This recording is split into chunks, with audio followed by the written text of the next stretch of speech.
Niño grande a Moni que se está recuperando, pero acá estamos todos, mira, así, poniéndole el pecho para que todo salga impecable como cuando ella también está acá compartiendo con nosotros. Nos vamos a la música, viste que te dije que vamos a tener moda, música, viajes. Bueno, arrancamos con la música y tengo ya en comunicación a un talentosísimo artista que en el mes de octubre está presentando su primer disco larga duración, así que vamos a hablar con Bruno Urbani. Bruno, ¿cómo estás? Buenas tardes, bienvenido. ¿Cómo va? ¿Todo bien? Todo muy bien. Por allá, ¿cómo va todo? Bien, todo tranquilo, con frío. Con frío, por acá también un poquito de llovizna. Bruno, sos compositor, sos cantautor, bueno, ya con una linda carrera, con una linda trayectoria en el mundo de la música y ahora preparándote, me imagino, para este 2 de octubre. Contanos un poco lo que vas a presentar, Bitácora de Viajes. Exactamente, voy a presentar Bitácora de Viaje, que es mi primer disco de larga duración. Como bien dijiste recién, yo tengo dos EPs ya publicados en todas las plataformas y tengo varios singles y videoclips, pero este es el primer disco, sí, de larga duración, un disco de 10 temas llamado Bitácora de Viaje, que narra de alguna manera un viaje musical y personal a lo largo de estos últimos, no sé, 8 o 10 años. eh, y bueno, transformados en canciones con una identidad de cantautor rioplatense, digamos, al estilo de Jorge Drexler, de Kevin Johansen, Lisandro Aristimuño, un poco cortado con esa tijera de cantautor latinoamericano, rioplatense. Y lo presento el 2 de octubre en vivo, en Palermo, en el Centro Cultural Tames, y el disco sale por todas las plataformas, sale este viernes. Y Bien. el 2 de octubre lo presentamos con banda en el Tames. Bueno, a partir de este viernes entonces ya podemos comenzar a disfrutar de esta propuesta tuya. Y quiero que me cuentes ahora qué te inspiró, porque leí por ahí que el mundo del yoga, Borges, Beatles, o sea, tenés como una inspiración profunda de la cual me parece que nace esta propuesta. Contanos un poco cómo fue y hace cuánto tiempo lo venís preparando. Mira, sí, es. Por eso digo que justamente el disco se llama Bitácora de Viaje porque narra un viaje, ¿no? Digamos, si la vida fuera un viaje o si la vida es un viaje, la bitácora que narra los momentos, ¿no? Los hitos, digamos, en mi caso son las canciones del disco, donde conviven muchas influencias. Como decía, sí, la práctica y el estudio del yoga desde hace un par de años hizo que esté muy en contacto con la música de la India, con la música indostánica, escuchándola todo el tiempo prácticamente en una época.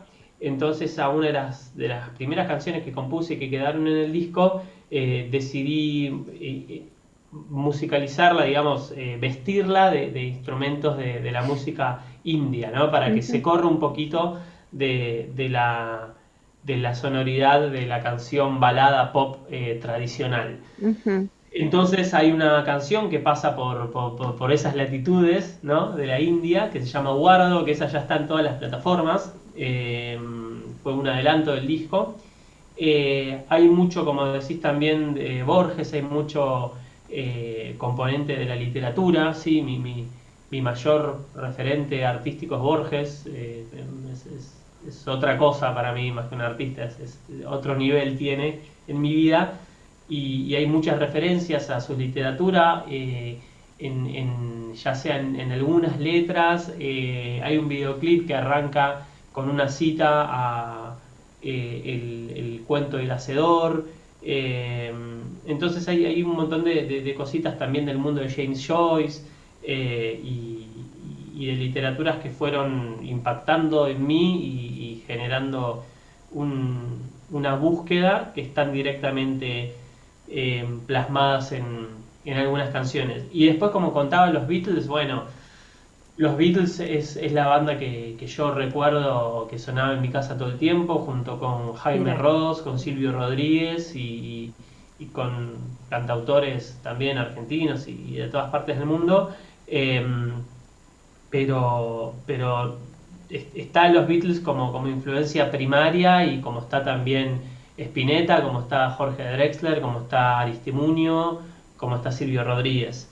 Eh, pero bueno, es un poco cómo confluye todas esas experiencias y todas esas vivencias y todos esos consumos artísticos en una obra que bueno, es variopinta y me tiene contento porque sí, es mi primer disco largo y con un enfoque eh, bien direccionado al viaje. Bruno, y una vez que hagas la presentación este 2 de octubre, después ¿tenés planificado una gira, más bares, más espacios? Mira, sí, seguramente tocar, todavía no tengo los lugares definidos, sí está la idea de tocar.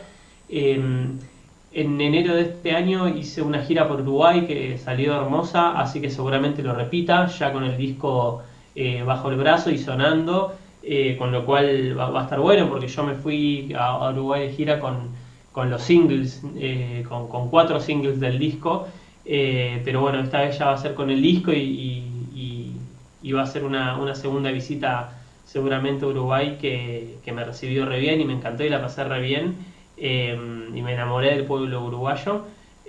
Así que eso es algo que ya lo voy a tener como obligado para el verano que viene.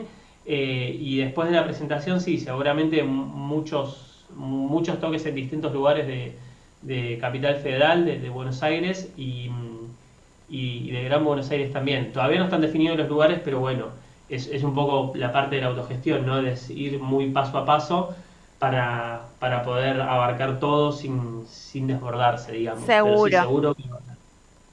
Aparte, a medida que uno va dando un paso, viste, otras puertas se van abriendo, espacios que se van generando, entonces como un crecimiento en el andar también.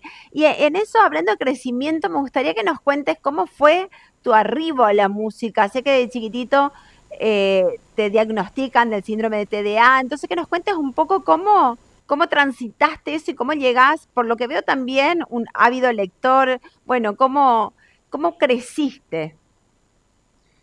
Bueno, el arte estuvo siempre desde chico en mi casa. Como mis viejos son artesanos y cuando yo era bebé, sí, nos íbamos a la costa atlántica, a Santa Teresita a hacer temporada. Era el verano artesanías de papel maché, billutería, títeres hechos con papel maché, obras de títeres que hacían mis viejos en la costa. Después teatro, ¿no? Como mi mamá es actriz, actuaba en obras de teatro para las que mi papá o componía la música o escribía la obra. Y cuando no estaba esa actividad en concreto, había obviamente todo el tiempo música, un poco de literatura y siempre una guitarra a mano. Entonces, bueno, como que indefectiblemente terminé eligiendo la música entre todas las otras vertientes, y la literatura obviamente que también es otra forma de la música, o la música puede ser otra forma de la literatura, eh, estuvo siempre también, y ya de chiquito, a los 13 años más o menos, me habían regalado unos cassettes de Nirvana, y yo los escuchaba, los cassettes, hace mucho tiempo, y ahí me interesé por primera vez en agarrar la guitarra como un objeto no de curiosidad, como un juguete, si bien tuve muchas guitarritas de juguete, sino como ya algo más serio y querer componer una canción. Y así compuse mi primera canción, que se la había escrito a una novia de ese entonces, a mi primera novia, y bueno, después tuve bandas que hacíamos pop punk y, y bueno, después de que se disolvió la segunda banda, arranqué solista.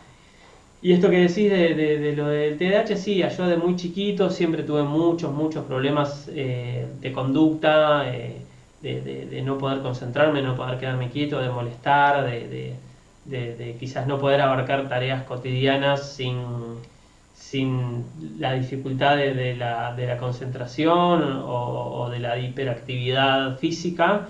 eh, y, y quizás tiene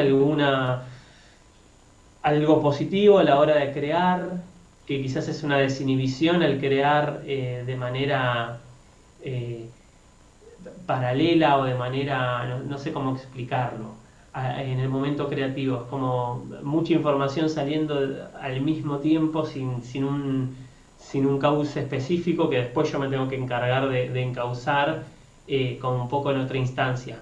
Pero sí, eso me trajo muchos problemas de conducta, de poder lograr algunos objetivos que tenían que ver con las relaciones interpersonales. Ya oportunamente fue tratado, pero hay cosas que no se van nunca y eso no lo plasmo directamente en las letras o en las canciones, pero sí está plasmado indirectamente quizás en la forma de crear o en la forma de encarar o de abarcar algunos procesos creativos. Pero sí es algo que me trajo bastantes conflictos. Al día de hoy son muchos menos, pero sí, y creo que haber tenido la música para canalizar ciertos temas o ciertas inquietudes me ayudó para, para poder decir todo eso que sentía de alguna otra manera y que no sea Poder sacarlo un... afuera, ¿no? Poder expresarlo, poder liberar. Exacto, sí, sí, sí. Bueno, Bruno, ¿dónde te encuentra la gente? Estás en todas las plataformas, pero tus redes, para que te sigan, te acompañen. Mis redes, yo me llamo Bruno Urbani, Bruno y Urbani, pero como urbano, pero con I. Estoy en todos lados. Estoy en Instagram como Bien, Bruno Urbani, en YouTube como Bruno Urbani, en Facebook como Bruno Urbani, en Spotify como Bruno Urbani, en todos lados como Bruno Urbani. En el registro también estoy como Bruno Urbani en mi bueno, DNI. Eh, y ahí en todas mis redes van a poder encontrar fotos, videos, anuncios de shows, de giras, de lanzamientos, mi música en distintos, bueno, reels, videos. También compongo música para medios audiovisuales, así que capaz se topan bien, con algún crédito en alguna, en buenísimo. alguna audiovisual o mostrando algo de lo que hago, alguna producción. Tu Pero trabajo, exacto, todo mi trabajo. Pero toda mi música está ahí, en mi Instagram, en mi canal de Spotify, YouTube y en buenísimo. toda la red. Y este viernes sale el disco, así que estoy con los preparativos Para el a full. lanzamiento. Y este viernes ya sale el disco entero, así que nada, voy a estar abocado a eso en la previa, en el lanzamiento, en el post lanzamiento y de acá al 2 de octubre laburando un El show. montón para que la presentación salga súper linda. Bruno, un gusto, un beso grande y te despido, pero nos quedamos viendo y disfrutando uno de tus videos clips. Bueno, muchas gracias a ustedes por llamarme y les deseo también todo lo mejor para ustedes para allá. Gracias, hasta la próxima. Nos quedamos disfrutando un Hasta poquitito de Bruno Urbani.